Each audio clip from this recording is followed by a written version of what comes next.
할렐루야. 오늘도 우리를 새롭게 하시는 주님의 음성 따라 걷는 하루가 되시기를 축복합니다. 오늘 나오는 요시야 왕은 남유다의 마지막 개혁자입니다. 요시야는 여호와 보시기에 정직하게 행한 왕으로 평가를 받습니다. 그의 통치 기간 31년간 하나님 앞에 정직하게 행했습니다. 그의 중심에는 하나님을 믿는 믿음과 영적 개혁에 대한 열정이 있었습니다.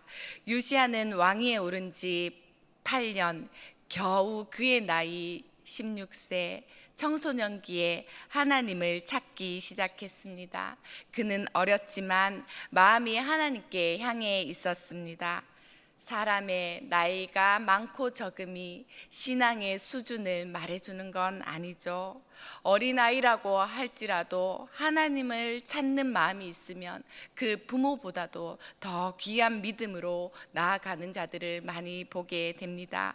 요시야가 그랬습니다. 그는 단지 8살의 어린 나이에 왕이 되었지만 그의 믿음은 유다 모든 왕들을 통틀어서 가장 선한 왕이라고 볼 수도 있겠습니다. 그의 아버지 아몬은 악한 왕이었죠. 그러면 그의 조부되는 므낫세는 어땠습니까? 온 나라를 우상 숭배로 더럽혔던 왕이었습니다. 그러나 요시야는 그 어둠의 가문 속에서도 다윗을 길을 걸으며 하나님 앞에 정직하게 행했다고 오늘 성경은 말해주고 있습니다. 요시야는 그 가문의 영적인 흐름을 완전히 바꾼 인물입니다. 요시야는 할아버지와 아버지가 걸어간 죄의 길을 답습한 것이 아니라 신앙의 전환점이 되었습니다. 그렇습니다. 하나님은 그렇게 새로운 출발점이 될 자를 찾으십니다. 혹시 우리 가운데 믿음의 일대이신 분들이 계십니까? 늘 믿음의 가문에서 태어난 자들이 부러우신 분들이 계십니까? 그래서 우리가 가진 일대라는 것이 부담이 되시는 분들이 계십니까? 그러나 여러분, 오늘 요시야를 찾고 요시야가 찾았던 하나님께서는 하나님이 찾으시는 요시야 같은 한 사람이 바로 여러분들이라고 말씀해 주십니다. 하나님은 새로운 출발점이 될 자를 찾으십니다. 나를 통해 믿음의 세대가 이어가게 해달라고 그렇게 기도하시며 하나님이 찾으시는 그 한 사람이 되시기를 바랍니다. 요시야가 믿음의 혈통을 이어받은 것이 아님에도 하나님을 찾는 마음이 아주 컸습니다. 하나님을 찾는다는 것은 그가 인격적으로 하나님을 만나고 그분의 뜻에 귀를 기울였다는 뜻이고, 그렇게 귀 기울이기를 시작했던 나이가 16살이었다라는 것입니다. 청소년기에 얼마든지 하나님을 만날 수 있고, 많은 사람들이 청소년기에 하나님을 인격적으로 십자가에 나를 위해 죽으신 예수님을 만났다고 고백합니다. 어린 나이에도 하나님을 두려워할 줄 아는 왕이었습니다. 2절에서 그는 여호와 보시기에 정직하게 행하여 그의 조상 다윗의 길로 걸으며 좌로나 우로나 치우치지 아니하였다라고 말합니다. 하나님 보시기에 정직하게 행했던 왕, 그것이 요시야가 들었던 가장 큰 칭찬이었습니다. 여러분, 왕의 자리에 올라가면 보통은 권력을 휘두르거나 주변 사람들에게 휘둘리기 쉽습니다. 그러나 요시야는 사람의 눈을 보는 것이 아니라 하나님의 눈을 의식했습니다. 하나님과의 인격적인 만남 속에서 자라난 믿음이 그에게 있었기 때문입니다. 그리고 요시야가 하나님을 찾은 지 4년 후, 즉 즉위 12년, 그의 나이 20살이 되었을 때 행동하기 시작합니다. 성인이 된 그는 어떻게 하나님 앞에 정직하게 행해야 될지를 찾았습니다. 본격적으로 이스라엘 땅, 유다 땅에 있는 모든 우상을 척결하기 시작합니다.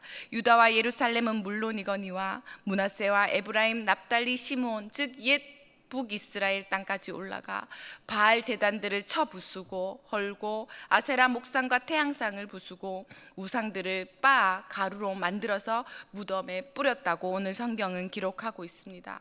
그의 개혁은 철저했습니다. 한 부분만 상징적으로 왕이 되었으니까 우상은 이렇게 타파하는 거야 라고 작은 산당 하나를 없앤 것이 아니라 유다 땅에 이스라엘 땅에 있는 모든 우상을 철저히 파괴하려고 그렇게 단호한 완전한 단절 철저한 파괴를 했습니다.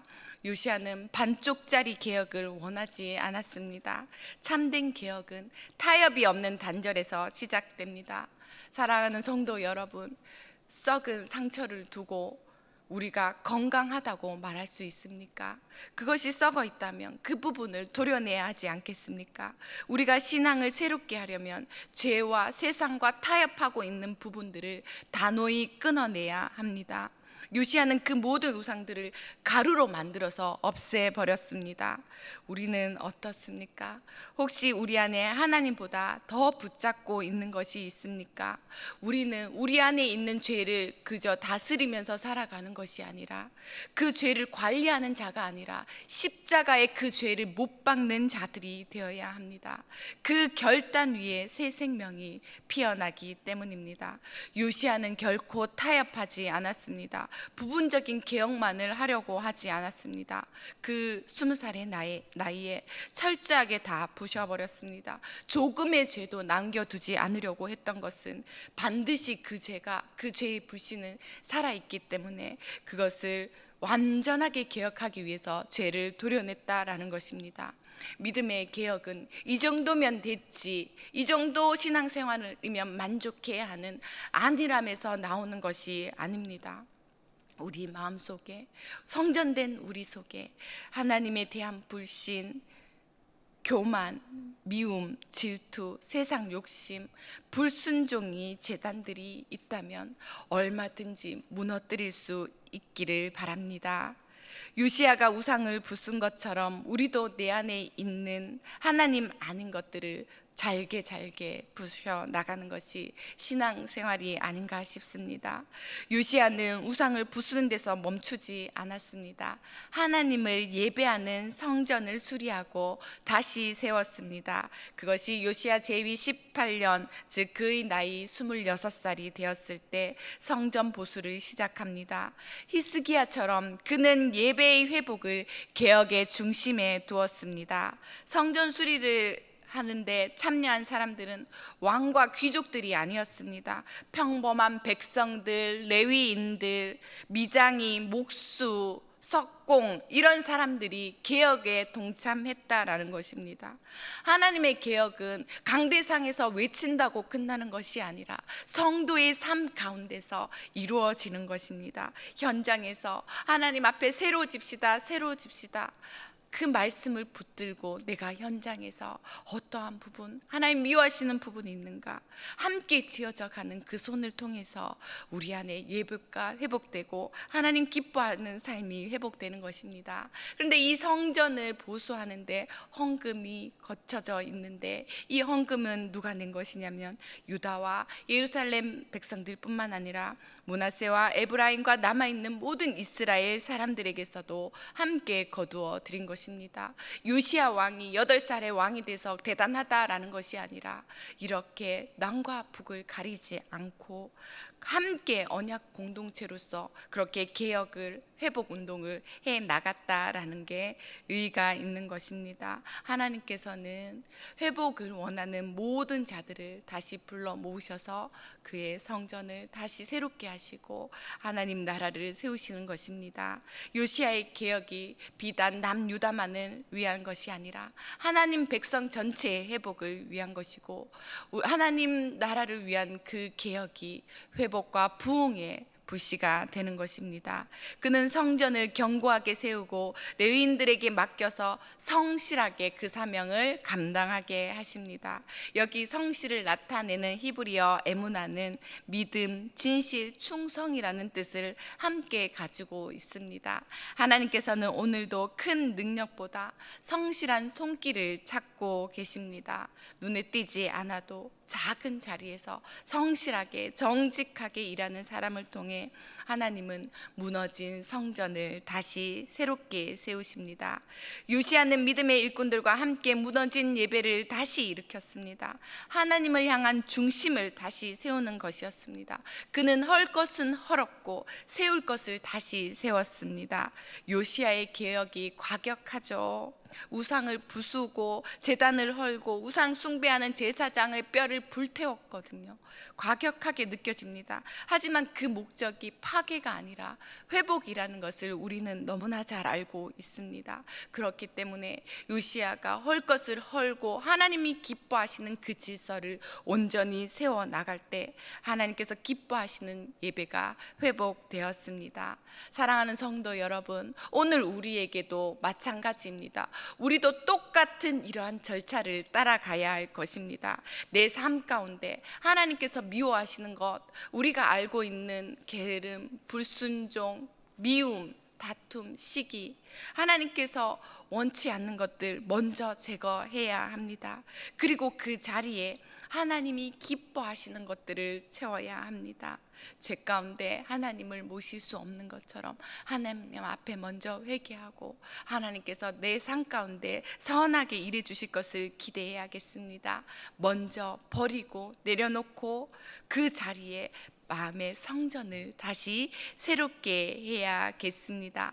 악을 비우며 그 자리에 은혜가 채워집니다. 이러한 개혁이, 우상을 타파하는 개혁이, 마음의 성전을 새롭게 세우는 개혁이 우리에게도 필요합니다. 우리가 늘 예배가 있어서 형식적인 예배를 드리는 것이 아니라 오늘도 예배 드릴 때 영과 진리로 하나님 만나게 해주세요. 제가 다음 세대 친구들 만나면 오늘 하나님 만나, 하나님 만나고 돌아가, 예배 잘 드려, 이렇게 인사하는 거예요. 아이들이 주일이니까 교회 오는 것이 아니라 하나님 만나고 예배 가운데 그 하나님을 찬양할 수 있기를 그렇게 기도합니다. 무감각하게 이 기도의 자리에 나왔는데 늘 드렸던 기도만 반복하겠습니까? 식은 기도가 아니라 오늘 살아계신 하나님 찬양하면서 뜨거운 기도를 올려드릴 수 있기를 바랍니다. 교회 안에 들어온, 내 안에 들어온 세상적인 가치, 그것이 가득 차 있었다면 정말 정결하게 되기를 원합니다. 종교 개혁 되기를 원합니다.